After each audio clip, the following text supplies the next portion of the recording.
Hey there, Leo Sun, Leo Moon, Leo Rising. It's Maggie from Moon Directed. Welcome to my channel. Here we work with the energy of the moon to see how we can best utilize it to move our life forward in the most positive way possible.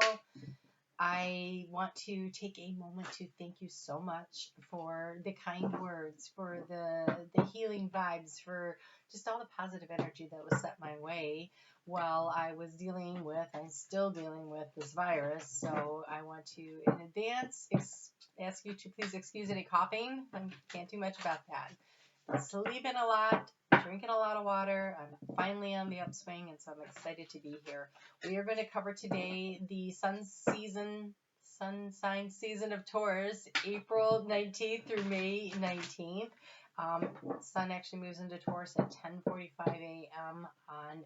on April 19th. So I do want to encourage you to please hit that thumbs up. To leave me a comment. It helps me to grow my channel. It helps my videos though to get out there and have an opportunity to help other people. So I would appreciate that. If you are a subscriber, be sure to hit the notification bell so you'll be notified when I upload videos. I am in the process of I'm planning to do the weekly starting again on Monday. So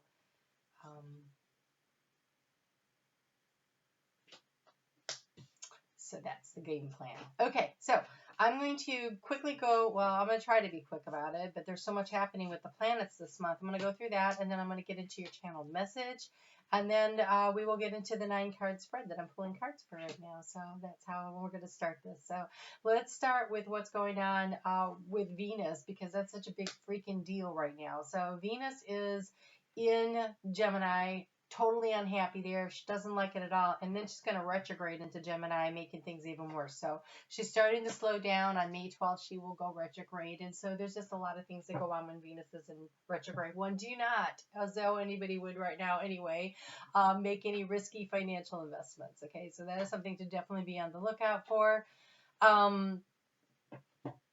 It is a time where relationships, partnerships, so it could be business because it's financial, or intimate partnerships, need a lot of good listening, a lot of TLC. If you have a partnership that is very, very shaky, it's in imminent breakup mode, it is quite likely to happen during this phase. That is not unusual at all. But if it's a relationship that you really want to hold together, then you really need to put in the extra time listening, communicating. Communication is going to be difficult. There's reasons for that. But because Mars is going to be in Pisces at the same time that she's retrograde, and so communication is foggy and difficult, and so I really want to encourage you to spend some more time listening and reading between the lines and speaking your truth. Okay, so Mars, like I said, is going to get slower once it gets there. But right now it's in Aries, and so it's still a good time to try to get some stuff accomplished, because once it gets into, Aquarius, but once it gets into Pisces, it's sluggish. So try to get some stuff done. But if not, don't worry. Mars will end up in Aries for over 5 months this year coming up, because it does a retrograde in it. And so, right now things are just moving slow anyways, right? It's that Taurus energy of that focused energy, working smarter, not harder kind of thing going on. We have the new moon that will be happening in Taurus on April 22nd, and the full moon is happening on May 7th in Scorpio. Both of those have some really difficult aspects. I will do a video for those later, but just heads up on that. The North Node is moving into Gemini for a little bit on May 5th. It's going to back into Cancer, and we'll have 2 more eclipses in Cancer, Capricorn. They'll be back into Gemini, and so that is shifting. And for you, those nodes are happening in your, if you are a Leo rising, those nodes are happening at 12th house, 11th house. So partnerships, lots of major beginnings and endings going on in groups and group activities and community. It's the very public area of your life. Okay, and we have Mercury, which rules Gemini and Virgo. I no one ever talks about that, but it does. So moving very quickly, and even it's in Aries, and then it's going into Taurus, and then it's going into Gemini. It doesn't go retrograde until it gets into Cancer in June, and so communication is good. The ability to communicate between now and May 12th is pretty good. So listening, prepping, getting yourself ready for that difficult communication will be very beneficial to you. The big planets are all going to start going retrograde now. So good news is that Pluto goes retrograde on April 25th. And it'll be retrograde until October 4th. And so that's a time to catch our breath. Like all these changes that have been going on since that eclipse and um, that energy of Saturn and Pluto in conjunction with an eclipse, holy crap, back on January 12th. Now we can all catch our breath, take a look at it, look at the pieces. Where are they fallen? Which ones do we want to pick up? How do we want to lay the foundation for moving forward? And so there's an opportunity to do that. There will be sudden change out of freaking nowhere happening probably on or about April 26th. Mark it on your calendar. Could be a good thing. Could not be a good thing. Hard to say. It's Uranus, and Uranus does what Uranus does, and so just change is afoot.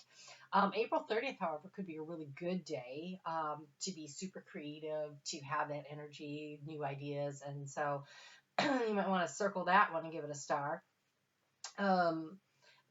Difficult day will be May 3rd, especially in the area of romance and communication. People could be saying they love you when they don't. It's going to be really foggy, so look out for, just be discerning with that energy. Hold off if you can until the next day to have like those big deep talks, because then the sun is in conjunction with Mercury, and that's a much better day for actually having good communication. Then, so we have Scorpio going Saturn going retrograde on May 11th till the 29th.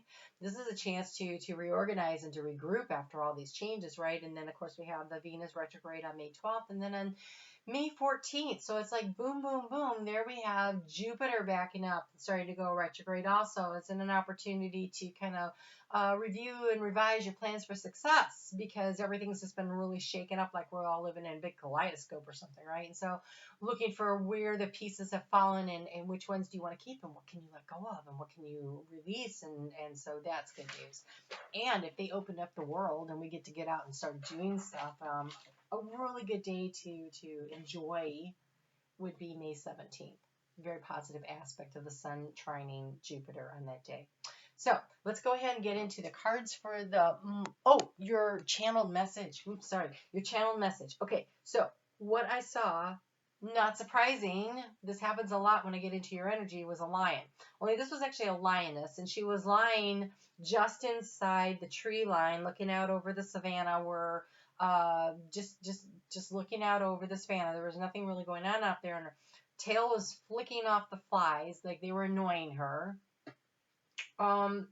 Very watchful, very alert, really looking at everything, but kind of relaxed, kind of waiting for the opportunity to spring into action. So it was very cool under there, and it felt like conserving energy now for when things are going forward. So I see the video keeps like freezing and crap, and it's just, there's so many people using the internet right now because nobody can get out. So I can't do anything about it. Sorry about that. All right. So what does this mean? Well, there's this wisdom of the divine feminine, right? This process of becoming heaven on earth energy. There was the grounding energy of just laying there on the ground and in the trees, and absorbing the energy of that. But also it was about the survival in the harsh conditions, right? So very hot out on the savannah, lying in the tree line where it's cooler, more comfortable. So these are the kinds of energies to be tapping into right now, especially because your overall energy for the month is you have a time to heal. So conserving your energy, allowing yourself to heal, allowing yourself to become grounded up, waiting for the opportunity for when you could start moving things forward again, is what would be in your best interest at this time. So if you've not been here before, welcome. So this is past, present, future thoughts, feelings, actions. I will clarify, but the center card here, it's the key to the situation. You have be fearless and be bold. There's a lioness in the heart space. So being fearless and bold in the heart space means just because some things have gone not the way you would have preferred, it means not closing down your heart, being open to opportunity, being open to what could be next, what could be coming along the way. So not closing down. In the recent past, in the area of the thoughts, you have the turkey spirit. Give with gratitude and grace. It's in the area of thoughts. So this is you thinking about your blessings and counting your blessings. Accepting with grace situations as they've unfolded, counting the blessings of those situations. That's actually such a nice placement for that card. Oh, okay. So, in the area of transformation, you have the cat spirit. Claim your independence. So, if there is a, let's see here. So, sun sign of Taurus is in your 10th house of career. Okay, so 10th house of career. We're talking about claiming your independence. So is it time for you to change jobs? Has working from home really worked out for you? Are you going to advocate for more opportunities to work remotely when things go up? You know, are you opening a new business? Is this giving you time to work on your side hustle and say, wow, I would like this to be my main hustle? So where do you claim the independence? Now, it could be in a relationship situation, but this would be, father energy is also 10th house. So do you need to step away from relationships, family ties where they're like trying to tell you, well, this is how you need to run your life. You need to do this. You know, parents living vicariously through you situation. Do you need to step up and stand up for yourself?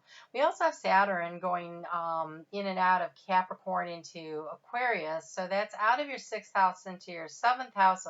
So there's the whole finding the work-life balance and also relationships. And so right now with Aquarius, Saturn in Aquarius, at the same time that this is all going on, there's this energy of maybe finding need to find some relationship balance and claim your independence. Okay, so the lioness, she does all the work, right? She's the hunter, she's the provider, she does it all. And so maybe you need a little more balance in that area. In the future, where do you think, where should you be placing your thoughts? So you have the in-between card. Embrace the in-between, the flamingo spirit. So this transition that's happening, right? Remember, the overall energy is a time to heal. So not being too worried, right? Staying relaxed, being aware of opportunities when you see them, but maybe not worrying so much about where they are. So conserve your energy. Don't let your monkey brain get the best of you. Allow yourself to become more and more independent and just kind of relax into that energy. In the recent past, now this looks like relationship stuff.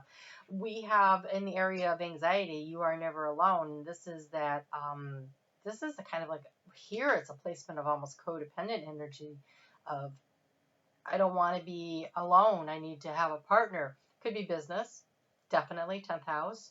Maybe it's time for you to step out and have your own business. Or this could be romantic.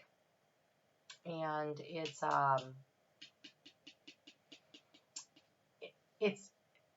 partnership needs to be more balanced and more even. You should never need to be in a relationship, right? A relationship should be something that you enjoy, that enhances, that builds something together in a partnership. But when you're afraid to be on your own, that's not good energy. Look at this. This is beautiful. So in the area of the heart in the future, you have sweet results await. So by being bold and courageous, by claiming your independence, by allowing for the healing and embracing this time of kind of in between arena and allowing the healing to happen, the heart space, that's beautiful, sweet results await. And in the recent past, okay, so again, business or intimate partnership, there's this being loyal to what you love energy that's been the obstacle. So are you loyal to a career because you feel bound to be there, instead of stepping out and going and moving forward and doing what it is that you want to do, what's good for you? If it's a relationship or partnership, do you feel like, well, gosh, we've been in this relationship forever, and I've invested so much. I mean, is it the right thing to do? So these has been things that you've been thinking about, but being loyal to what you love, what is right for you, what is your soul purpose. Oh, the energy in this room just shifted. Hold on.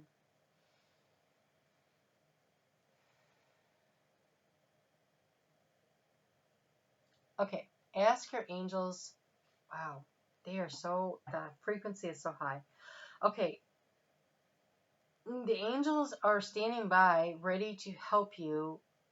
Ask for the help that you need in defining what it is that you should be loyal to. Being loyal to things that do not serve you is not the way to go. So just figuring out what is really important to you, what matters. You have in the current, it's time for a beginner's mind. And so this is the letting go of what you think you know and being willing, being teachable, being willing and open to learning new things, having new ideas. This, are you like stuck in a rut? You are a fixed sign. And so sometimes you're like, I've always done it this way and it's always worked. Maybe a new idea. So being loyal to what you love could be being loyal to the business that you love, but maybe not the way that you do the business. So a chance to reevaluate and figure that out. Being loyal to the relationship, but not maybe the way the relationship has been working, is a time to make some shifts, some changes to allow for healing, to create more space and independence for yourself. I mean, that you would get the cat, Leo, claiming your independence is very significant. You have the Coyote Spirit. Trust in divine detours for your outcome card. This is you understanding and believing that things are not happening to you or happening for you. Gosh, Spirit keeps saying that today. So this feels like something the whole world really needs to hear. These things are happening right now. The blocks, the stops, the pauses, the rest, the breakups, of partnerships, or business or otherwise, the separation, the having to pull in our energy and to focus on ourselves and to heal ourselves. It's here for us to help us. It may not always feel like that, but that's what it's here for. So in the area of your thought process, you have the hummingbird miracles. You are the joy bringer. You bless the world with positive love, and energy soars on your shining wings. Spread the miracle of happiness. And so we go back to that, counting your blessings and feeling independent and being who you are and embracing this area, this arena of change that's going on, and not stressing about it. Instead, feeling the joy, feeling the happiness, sharing what you can for others. So you have healing come up in the heart space. And the overall energy is it's a time to heal. And so something has really been difficult and hard on your heart, and now is the time to do this. And you have asked for help, but look, it's the angels, and they just showed up here. That was such a high, when you get that high frequency sound in your ears, it's really high. That is the angels surrounding you, trying to communicate with you. And so try to tap in and center into your heart space and feel the messages. If you can't hear exactly what they're saying, understand and know that that means that you are in that moment, very close proximity to this divine guidance that's always available to you. But angels can't help you unless you ask them to. Angels cannot help you unless you ask them to, because you have free will. And so through this healing process, and the angels are standing by at the ready, waiting to help you, but you have to ask for the help. So if you have not spent time in gratitude and the grace if this is up here in the past, if this is something you haven't done recently, maybe it's time to reconnect with that energy. They're asking you to ask them for help. And then it says, open yourself up to true abundance, the elephant spirit. So the way that things were done before is not the way things are going to be moving forward for much of anybody right now. But you're being asked, remember, to have this beginner's mind and to understand and trust in the divine detours that are there for your benefit, and open your heart up, open yourself up to knowing what true abundance is, right? True abundance is that sense of satisfaction and contentment that you have. That comes as a result of the relationships or the job or the career, the not worrying about financials or whatever, that stuff. But true abundance isn't the money, and it isn't the love that you get from others. It is that sense of self, that sense of peace and contentment. That is true abundance. And so finding a way to do that. So as you lay there in the cool, flicking off the annoying flies, be grateful that you have the tree line to lounge in. Be grateful that you know that eventually, that herd of gazelles are coming by, and that you will have the energy and the resources and the ability and the capability to get what you need when the time comes. But right now, it's a time for rest. It's a time for healing. And it's time to ask for what it is that you need. Okay, so you get 2. That one totally was sticking. So blue tiger eye showed up earlier, and I can't remember for who. It is easy for me to see beyond the obvious. I am focused on my own sacred path. This is about calming the monkey brain, right? Embracing the in-between. So this is blue tiger's eye. It is easy for me to see beyond the obvious. I am focused on my own sacred path. And you also have chrysocolla. My body and mind are imbalanced, and I'm happy. I'm sorry. I'm healthy. I like the I am happy better, but whatever. Okay, so my mind and my body are in balance, right? Grounded, relaxed, allowing things to happen, allow for the healing, shutting down the monkey chatter that causes the doubt and the anxiety and the worries. Because your cards here look really, really good. The past looks a little, but the future looks very sweetness is assured, right? In the heart space, the healing, allow the healing to come in and allow that to flow to you. But ask for the help you need, okay? Ask your angels and your guides to step up and show you the way. All right. Or if this is actually like in the physical, do you need to ask somebody for help? Okay, so I will be back here on Monday. If I continue to heal as I'm healing, I really think I can start doing videos on a regular time frame again. I'm excited about that. I've missed it. So you guys take care, and I plan to see you on Monday. Have a great Taurus month.